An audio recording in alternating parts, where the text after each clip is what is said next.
Hello, students. Today I'll begin with the explanation of the poem Dover Beach by Matthew Arnold. I'll begin with the first part of the poem.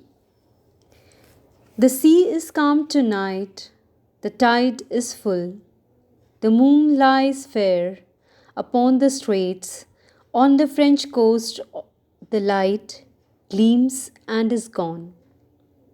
The cliffs of England stand, glimmering and vast, out in the tranquil bay. Now, in the first 5 lines, let's deal with the word meanings first.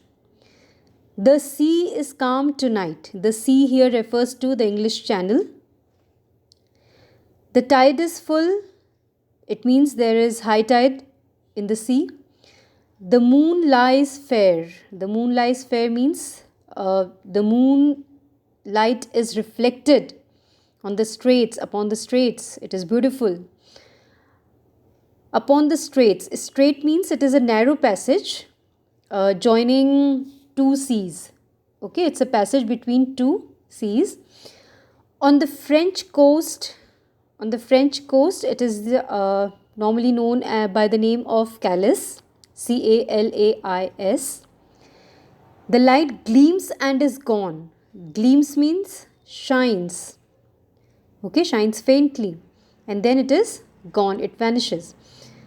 The cliffs of England stand, glimmering and vast, out in the tranquil bay. Tranquil means calm bay. Calm, peaceful. So, in these particular lines, the speaker says that it is night and the calm and quiet sea is filled with water at the time of high tide. The moon is shining brightly, beautifully, upon the narrow English Channel. The speaker is looking at the French coast on the other side of the channel.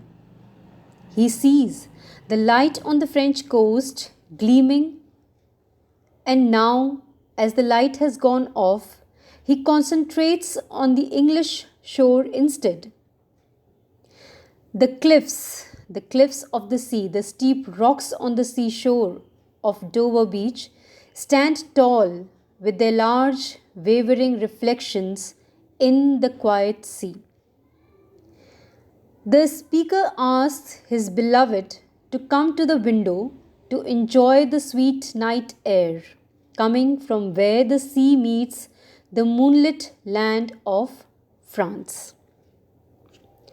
Now, after covering the first 5 lines, now let's move on to line number 6 to line number 13 of this poem. Only from the long line of spray where the sea meets the moon-blanched land, listen, you hear the grating roar of pebbles which the waves draw back and fling at their return up the high strand, begin and cease and then again begin with tremulous cadence slow and bring the eternal note of sadness in. Now, first of all, let's do the meaning of these lines, the important words. Spray. Spray means drops of water. Moon-blanched land means land which is made white by the moonlight. Grating roar. Grating means harsh noise. Of pebbles which the waves draw back and fling. Fling means throw. Up the high strand. Strand means beach or shore.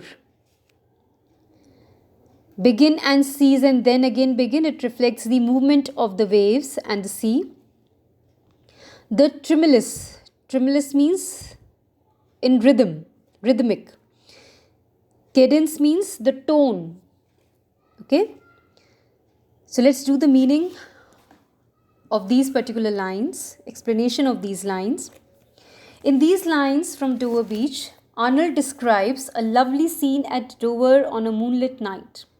The waves are constantly advancing and retreating rhythmically. As the waves withdraw, they carry with them the pebbles lying on the coast. Again, When the waves advance, they fling or they throw the pebbles with a tremendous force. The rise and fall of the musical sound caused by the receding and advancing waves brings to Arnold's mind an eternal note of sadness. They remind the poet of time and change, for the world is always in a state of flux.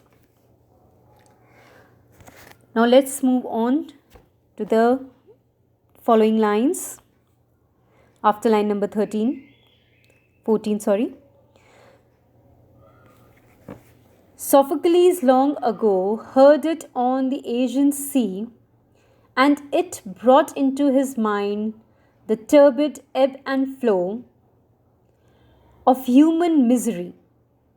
We find also in the sound a thought, hearing it by this distant northern sea. Sophocles was a Greek dramatist. Aegean Sea. Aegean is a part of Mediterranean Sea. Turbid. Turbid means disturbed. Ebb and flow. This is the pattern of coming and going, and it also reflects growth and then fall. Basically, it is about the movement of the sea waves. Of human misery. Misery means the distress. Distant northern sea. Distant northern sea is English Channel. Okay. Now about the explanation of the poem. In these lines of Dover Beach, Arnold says that his reaction to the sea is exactly similar to that of Sophocles, the great tragic playwright of ancient Greece. Sophocles listened to the sound of the waves of the Aegean Sea 2500 years ago and was filled with sadness. He recorded his feelings in his Trachine and Antigone. Arnold heard the sound of the waves of the English Channel, and he also found a note of sadness in the sound. Both of them regarded the sea as a vivid symbol, as a clear symbol of man's life, the rise and fall of his suffering. Arnold tends to interpret everything in terms of melancholy. Here also, he interprets the sound of the waves of the English Channel in terms of melancholy.